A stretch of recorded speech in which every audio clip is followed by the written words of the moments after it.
going on? What's going on? What's going on? Lotus Tribe. What's going on, Lotus Tribe? It's your girl Gal, your modern day philosopher and spiritual guide, here to assist you in showing up being the what?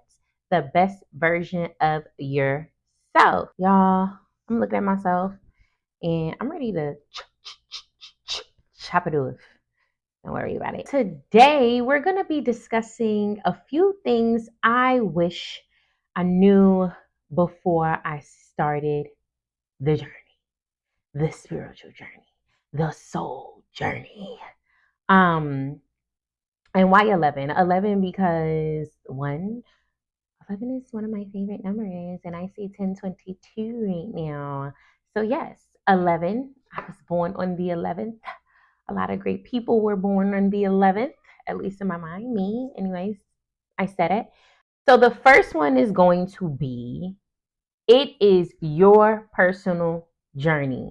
And so a lot of the times, especially in today's time where we have social media, we're in a constant stimulation of comparing ourselves, whether you are consciously doing it or subconsciously. There's always a comparison. You see people, one person has this, they look like this, they show that they're living this type of life. And then you look at yourself and you say, oh, well, I don't have this, or how do I get this? And instead of taking the steps to kind of move forward, you kind of get a little stagnant. But nonetheless, it is your own personal journey. Your spiritual journey looks different for you. So, for example, you might get started into crystals. The expectation is not to say to somebody else, oh, on the spiritual journey, you first need to get started with crystals. No, their start could have been something else. Their start could have been reading the Bible. Their start could have been tarot. No two paths, no two people will look the same through their journey. Everybody has their own experience for the higher level of consciousness. For consciousness as an experience, I am the same, you are me. You have your path that you walk and you learn lessons from, and I have my path that I walk that I learn lessons from. So the first thing is, it is your own personal journey. The second thing that I wish I would have known, or the second thing that I wish was like, hey, a big red sign is, there's no such thing as one foot in and one foot out. With great power comes great responsibility, as my son would say, Spider-Man, okay? What they tell Spider-Man. Let me tell you something. Once you take that red pill, there's no going back. I don't say that to put fear into you, but for real, once you take that red pill, there is no going back. Once you know better and you have a higher level of consciousness about the things you should and shouldn't be doing, think of this as the destination or desire, right?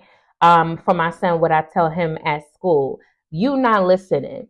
You have one side of it that follows the path of not listening. You have another side of it that follows the path of listening. When you follow the path of not listening, you're constantly going to see reactions of that action, and it's not going to favor necessarily what you want. Okay. You have the other side where you are taking actions of listening, and those reactions then look like what you do want and what you do want to experience. The universe has a way of, and I'm speaking as though I am the universe, which I am, we all are. The universe has a way of teaching its lessons, especially when you know better. That saying, when you know better, you'll do better, that one foot in, one foot out. You start to rise your levels of consciousness. If you're doing things that you're knowing you're not supposed to do, the universe has a way of teaching you that lesson double fold in a way that you would not prefer. That leads me into the third thing I wish I would have done, which was removing the ego. Removing the ego and avoiding savior's complex. I don't know about y'all, but I know for me, when I first started, I was ecstatic. I was like, oh my gosh, look what I learned. I learned this, and we shouldn't be doing this, and you should be doing this. And this is what it's supposed to look like. And everybody I would go to, I would want to share this information because I was so excited. Like, look at this newfound secret information that I found about how you can change your life and be a better person. People started looking at me like I was crazy. And that's fine. I was okay with the looking crazy, but everybody doesn't want to hear that. Everybody doesn't want to feel that. Everybody does not want change. And you cannot make people feel less than or feel like you're saving someone because now you have this profound information. People will resent you. People will give you a resistant energy because you're being forceful instead of just letting things flow to you and just naturally attracting people of that frequency. And there will have to be understanding that at some point, some of those people that you once, fit in with or were in their spaces, they no longer will be there moving forward because they are just not a reflection of who you are becoming. So, removing savior's complex is a big one because it will spill over into your relationships. Um, it will really, really cause the ego to become high and mighty. And so, be humble. Be humble. Number 4, be ready to reflect. At the start of my journey, um, I started my what so-called spiritual journey. Y'all know I like to put quotations around that because this is the spiritual journey your soul is having an human experience. But at the start of my what so have you discovery of the soul, it did include therapy for me. There were a lot of things that I was not aware of that was buried underneath the surface. When I say surface, lower levels of consciousness. I just was not aware of habits. I wasn't aware how my environment affected the way that I thought. I was not aware of how the things that I saw as a child, I naturally projected that. And those are the lenses of which I chose to look at life with. I was carrying weight that wasn't mine. I was conforming myself in ways that didn't suit me or didn't speak to my soul. So be ready to reflect, be ready to face some hardships, be ready to go deep into those spaces that make you uncomfortable and make you uneasy, but there's beauty in that. So I would sit with that and really reflect on that and journal that and move forward in that and see how you can transmute that energy because that is guaranteed in this soul discovery spiritual journey. 5, acceptance. Accepting the things that you cannot change and asking God to grant you the ability to know the difference. We get so caught up in expectations that we naturally put them upon ourselves in a very hard way, in a very unloving way. It's certain things that you can and cannot control. What can I? So, for example, I want to look more beautiful. I want to feel better about myself. What can I not control in this circumstance? I cannot control how quickly it happens. I cannot expect for these things to happen overnight. I cannot expect for everybody to view me in this lens initially because that's what I choose for them to view me as. But what can I control? I can start taking smaller steps. I can start taking smaller steps. I can change up my skincare routine. I can start to put lip gloss on actively.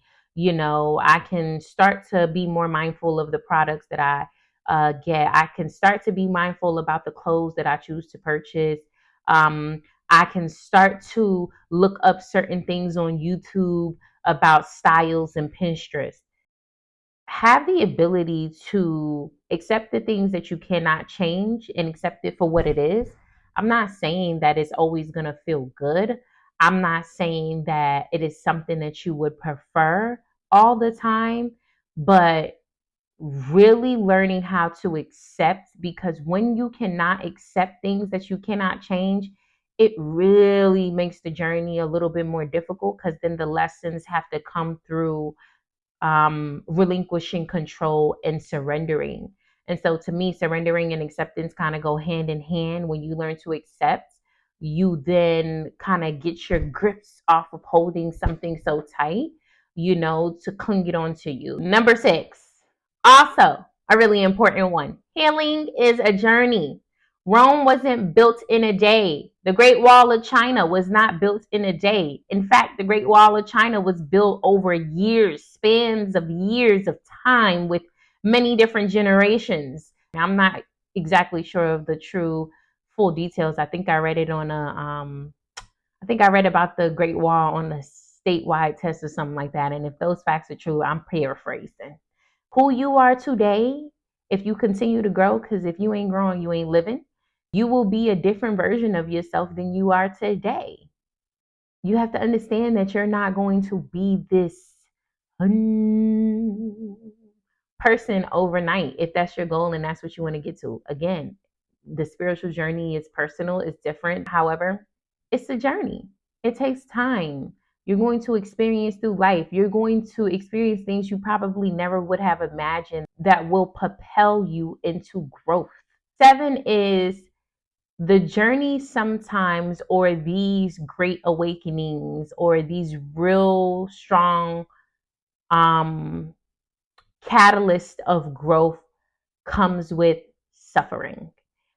8, you are going, which is similar to 7, but 8 is you are going to have many periods throughout the journey that are going to be ups and downs.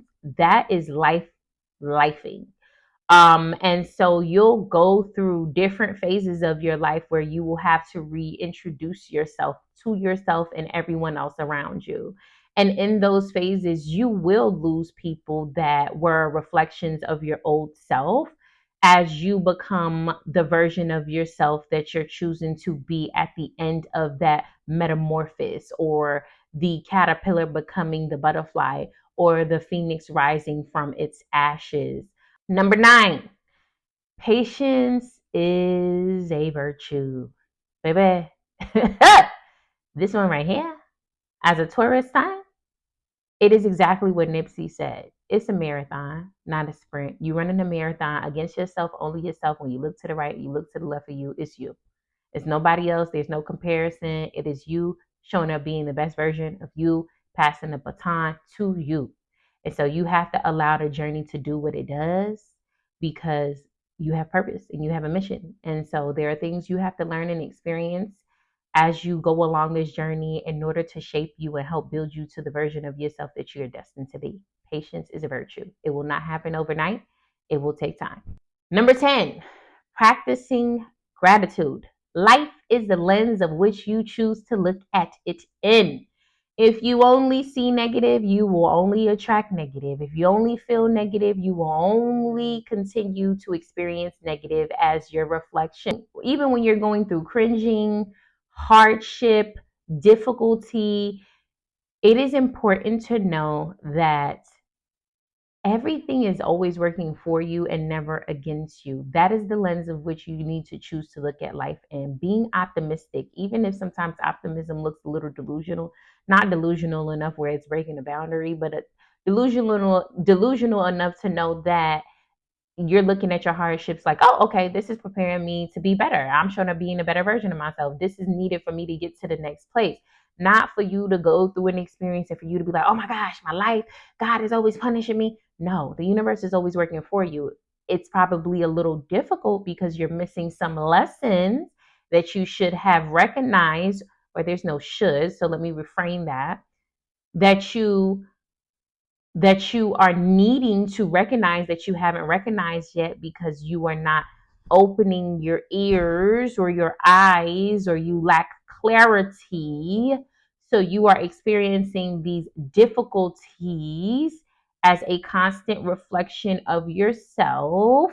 And so that needs to be worked on, practicing gratitude. And as you continue to practice gratitude each and every day, you're building a habit. You're building a habit. So as you continue to build that habit, it will become who you are, because that's how you think. That's how you operate. That is the paradigm that you are building. And so guess what? As you continue to think great things or think positive things will come to you. Last but not least, and the most important, I believe, is you are your own healer first and foremost. Everyone that you experience in this expression will feel the benefit of you being your utmost healed self. You will have some people that have walked this journey with you for majority of your lifetime. You will have some people that walk it just for a little bit, and you will have those people that walk it for longer stints of time until transitioning. But you are your own healer first. Discovery of self impacts us so much. It impacts humanity overall because it will walk you in a path of being a better person.